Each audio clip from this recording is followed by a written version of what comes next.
तो आज हम करेंगे प्रश्नावली 3.4 का दूसरे का थर्ड। इससे पहले हमने फर्स्ट और सेकंड आसानी से सोल्व कर लिए हैं, उन्हें समझ भी लिया है। जिन्होंने हमारी उन वीडियो को अभी तक नहीं देखा है वो हमारी प्लेलिस्ट से उन वीडियो को जाकर देख सकते हैं, या फिर मैंने उन वीडियो की लिंक अपने डिस्क्रिप्शन बॉक्स में भी दी हुई है, आप वहाँ जाकर भी उन वीडियो को देख सकते हैं। पिछले प्रश्न से रिलेटेड मैंने एक होमवर्क भी करने के लिए दिया था। जिन्होंने इस होमवर्क को करके मेरे पास भेजा है उनके नाम मेरी स्क्रीन पर फ्लैश हो रहे हैं। वेरी गुड, बहुत अच्छे, बहुत बढ़िया। आज का जो आपका प्रश्न है वो सामाजिक विज्ञान से है। आपको मुझे बताना है कि भारत में उपभोक्ता संरक्षण अधिनियम कब लागू किया गया। फिर से रिपीट कर रहा हूं कि भारत में उपभोक्ता संरक्षण अधिनियम कब लागू किया गया। इसका आंसर आपको मुझे कमेंट बॉक्स में लिखकर भेजना है। तो चलिए शुरू करते हैं प्रश्नावली 3.4 का दूसरे का थर्ड। इसमें उसने दिया है कि 2 अंकों की संख्या के अंकों का योग 9 है। यानी कोई 2 अंकों की संख्या है, जैसे 25। अब जैसे 25 एक संख्या है, इसमें 2 अंक है, ठीक है, 2 और 5। अब इन 2 और 5 यानी इनके अंकों का योग, यानी 2 और 5 को जैसे जोड़कर 7 आ रहा है ना, तो ऐसी कोई संख्या है उनके अंकों को जोड़कर 9 आ रहा है, ठीक है। और इस संख्या का 9 गुणा, यानी इस पूरी जो भी संख्या है जिसे जोड़कर 9 आ रहा है उसका 9 गुणा संख्या के अंकों को पलटने से। यानी अगर मैं 25 है तो 25 की जगह अगर मैं 52 कर दूँ, यानी 5 को स्टार्टिंग में रख लूँ और 2 को पीछे ले जाऊँ 5 के बाद, तो 52 हो जाएगा। तो वो कह रहा है कि इसके अंकों को पलटने से बनी संख्या का दुगुना है, तो वह संख्या ज्ञात कीजिए। तो चलिए हल करते हैं इस प्रश्न को। तो सबसे पहले तो हम 2 अंकों की संख्या के बारे में थोड़ा सा जान लेते हैं।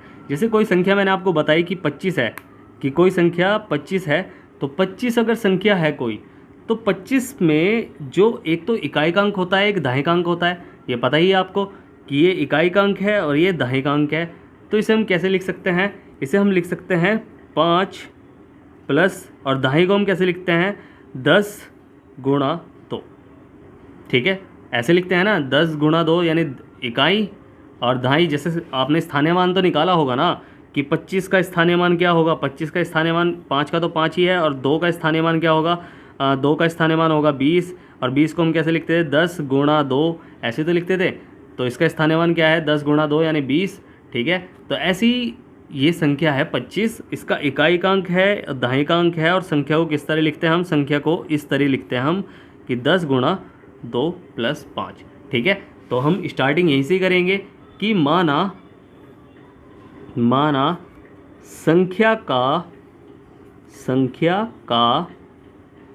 इकाई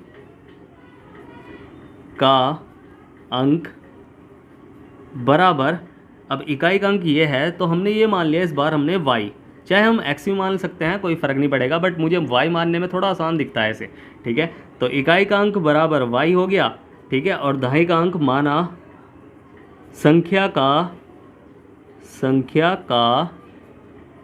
दहाई का अंक बराबर x। अब इकाई का अंक तो y है और दहाई का अंक x है, तो हमें पता है कि संख्या किस रूप में होती है? 2 अंकों की, ठीक है। 2 अंकों की संख्या किस रूप में होती है? 10 और गुणा में दहाई का अंक प्लस इकाई का अंक, ठीक है। जब भी तो देखो 10 दूनी 20 और प्लस 5 25, ऐसा होता है ना। तो संख्या क्या बनी हमारी? ये तो हमने सिर्फ इकाई का अंक और दहाई का अंक माना है ना, तो संख्या हमारी क्या बनेगी? संख्या हमारी बनेगी 10 गुणा इकाई नहीं दहाई का अंक यानी x, और इकाई का अंक x, और इकाई का अंक क्या होगा? Plus y। तो क्या हो जाएगा? 10x प्लस y, ये हमारी संख्या बनेगी। समझ में आया ना? अगर नहीं समझ में आया तो चलो देखो, कोई भी संख्या 2 अंकों की संख्या, याद रखना 2 अंकों की संख्या किस रूप में होती है, बस ये याद रखना, 2 अंकों की संख्या किस रूप में होती है कि 10 गुणा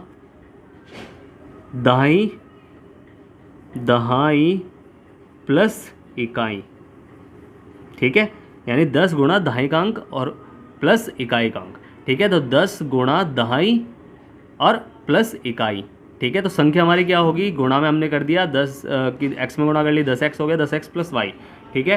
तो ये हमने क्या, ये हमें याद रखना है, ठीक है। तो आप याद रखना इस चीज़ को, ठीक है, कि 2 अंकों की संख्या किस रूप में होती है?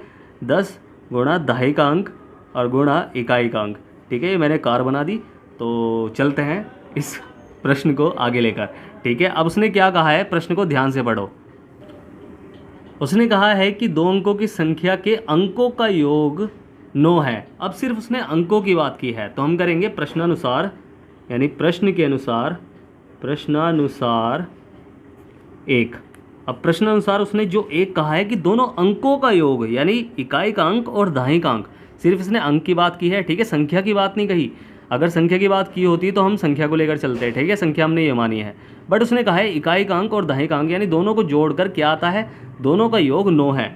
जैसे ये क्या है 25 है, तो 5 और 2 कितना आता है, 7 आता है। तो उसने कहा है कि दोनों इकाई का अंक और दहाई का अंक दोनों मिलाकर क्या आता है, 9 आता है। तो इकाई का अंक हमने क्या माना था, इकाई का अंक हमने माना था y, और दहाई का हमने माना था x। तो दोनों चाहे मैं x प्लस वाई लिख लूँ, चाहे y प्लस एक्स लिख लूँ, बात एक ही है। तो मैं सीधा इसे सही तरीके से लिख रहा हूँ कि हम देखो 2 में चाहे 4 जोड़ें और चाहे 4 में 2 जोड़ें तो आएगा तो 6 ही, ठीक है। तो चाहे x प्लस वाई बराबर 9 कर लो, चाहे y प्लस एक्स बराबर 9 कर लो, तो बात तो वही है, x प्लस वाई बराबर 9। तो ये हमारा पहला समीकरण है, ठीक है। उसने क्या कहा है, ध्यान से देखो कि 2 अंकों की संख्या के अंकों का योग, अंकों का, ठीक है, अंकों का योग क्या है, 9 है। तो दोनों को जोड़कर 9 लिखना है। तो ये हमारा पहला समीकरण बन गया। अब उसने जो दूसरा समीकरण बनाने के लिए कहा है उसे भी ध्यान से देख लो, प्रश्नानुसार 2। अब प्रश्नानुसार 2 के हिसाब से उसने क्या कहा है कि इस संख्या का 9 गुणा, संख्या की बात की है अब, ठीक है, अब अंकों की बात नहीं कही, अब संख्या की बात की है। तो इस संख्या का क्या है, 9 गुणा, यानी इस संख्या का 9 गुणा, यानी 10x प्लस वाई। ये संख्या ही तो है हमारी, जो हमने मानी है, ये वही तो संख्या है। तो इस संख्या का कितने गुणा, कितने गुणा, 9 गुणा। तो इस संख्या का 9 गुणा, यानी गुणा में 9 लिख लिया हमने, बराबर है किसके, संख्या के अंकों को पलटने से बनी संख्या का 2 गुना।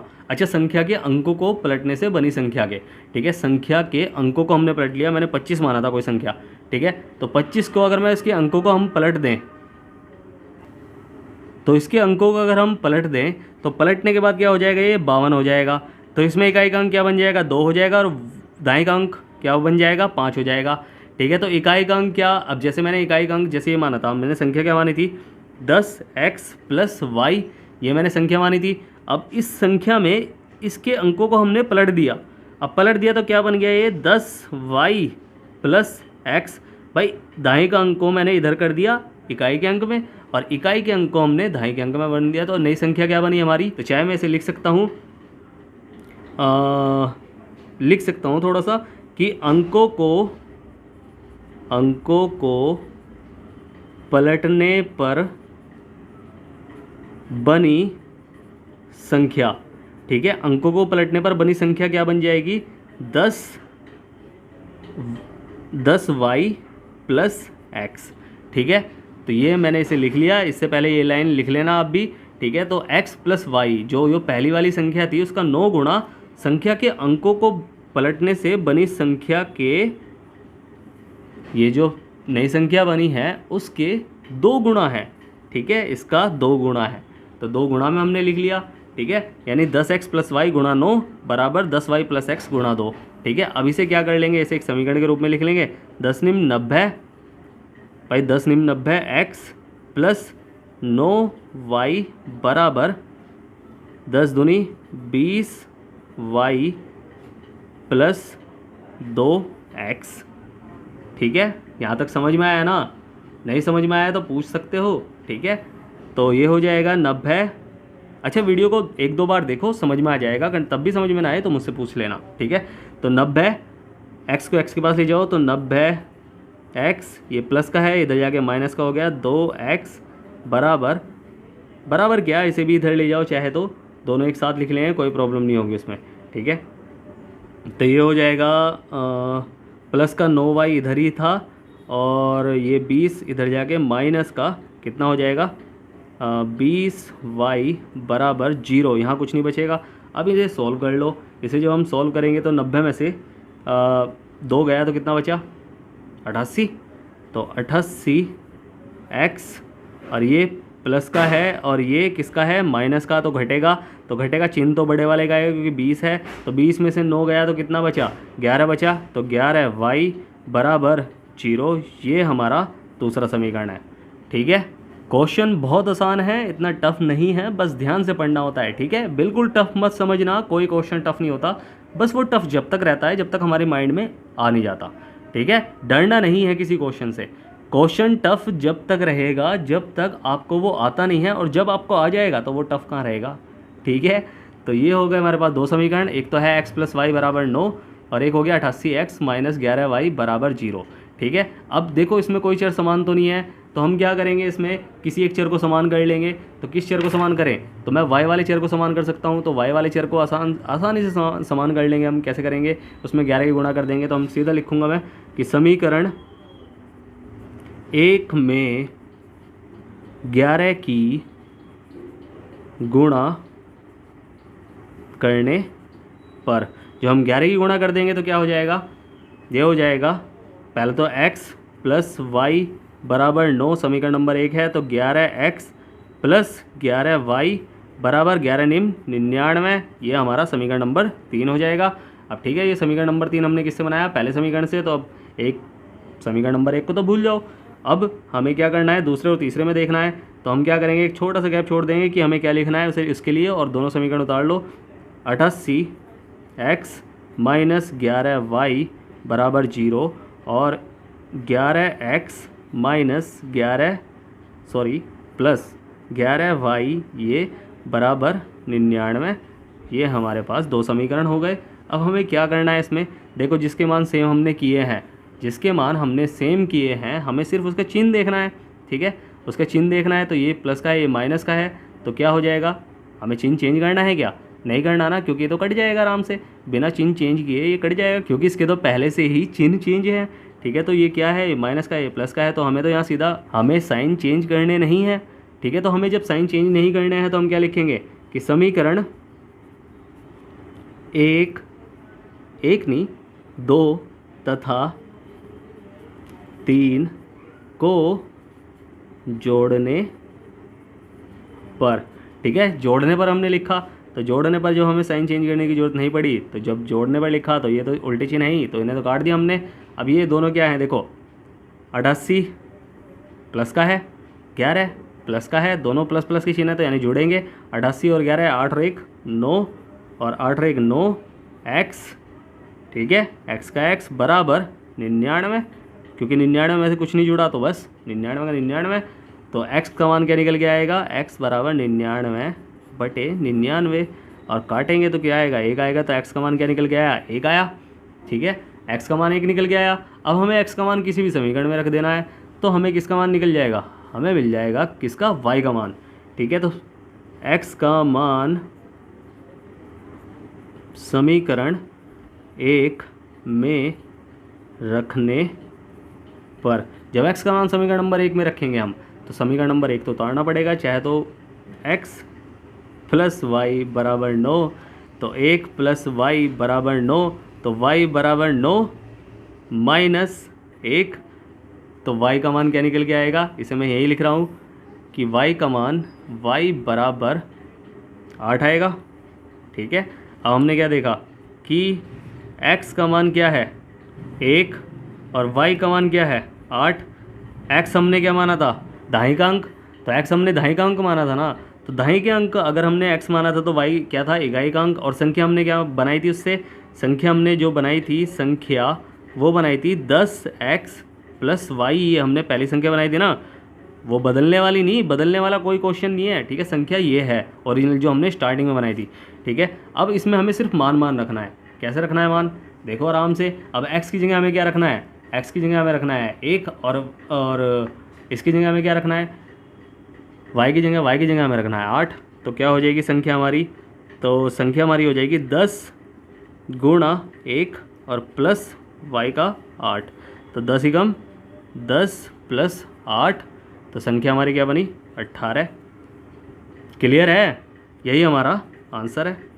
समझ में आया, नहीं समझ में आया क्या अभी भी, देखो अब इसे चेक भी कर सकते हैं हम क्वेश्चन को। उसने क्या कहा है क्वेश्चन में, ध्यान से देखो। अच्छा यहाँ उत्तर एक बार लिख लेता हूँ मैं थोड़ा साफ सा, कि 18 हमारी संख्या है। अब ये जो 18 है इसे क्वेश्चन में डाल के हम देख सकते हैं। उसने क्या है कि 2 अंकों की संख्या के अंकों का योग 9 है, तो अंक 2 हैं इसमें, तो अंकों का योग कितना होगा 8 और 1 9, तो ये हमारा सही है। इस संख्या का 9 गुणा। तो इस संख्या का 9 गुणा यानी 18 की 9 में गुणा करके क्या आएगा 162, और इस संख्या का 9 गुणा तो 18 की 9 में गुणा करके 162 आया। तो इस संख्या का 9 गुणा संख्या के अंकों को पलटने पर, यानी ये 18 है तो इसे अगर मैं 81 कर दूं उसके 2 गुणे से, यानी 2 गुणे के बराबर है, यानी 2 एकम 2 और 8 दूनी 16, यानी 162 162 दोनों बराबर हैं। तो यही उसने कहा था, ये हमारा आंसर हमारा चेक हो गया। ठीक है, उम्मीद है आपको प्रश्न अच्छे समझ में आया होगा। अगर प्रश्न अच्छे समझ में आया है तो वीडियो को लाइक करें, शेयर करें अपने दोस्तों के साथ और सब्सक्राइब करें, आपका अपना चैनल है। अगर प्रश्न अच्छे समझ में नहीं आया है तो मैंने नीचे डिस्क्रिप्शन बॉक्स में टेलीग्राम की लिंक दी हुई है, आप वहाँ जाकर मुझसे कॉन्टैक्ट कर सकते हैं और पूछ सकते हैं, कुछ भी पूछ सकते हैं, किसी भी सब्जेक्ट से रिलेटेड कोई भी सवाल आपके मन में है तो वो मुझसे पूछ सकते हैं, मैं आपकी पूरी सहायता करूँगा। इस प्रश्न से रिलेटेड एक होमवर्क भी करने के लिए दे रहा हूँ। उस होमवर्क को आप मेरी टेलीग्राम लिंक पर भेज सकते हैं, जो मैंने डिस्क्रिप्शन बॉक्स में दी हुई है लिंक जिसकी। और स्टार्टिंग में जो आपसे मैंने प्रश्न पूछा है उसका आंसर आपको मुझे कमेंट बॉक्स में लिखकर भेजना है। ठीक है, कि उपभोक्ता संरक्षण अधिनियम कब लागू किया गया। ठीक है, इसका आंसर आपको मुझे कमेंट बॉक्स में लिखकर भेजना है। ठीक है, फिर से कह रहा हूँ, वीडियो को लाइक करना बिल्कुल ना भूलें, शेयर करें अपने दोस्तों के साथ जितना हो सके और सब्सक्राइब करें, आपका ही चैनल है। ठीक है, तो मिलते हैं फिर अगली वीडियो में, तब तक के लिए bye bye, tata, see you.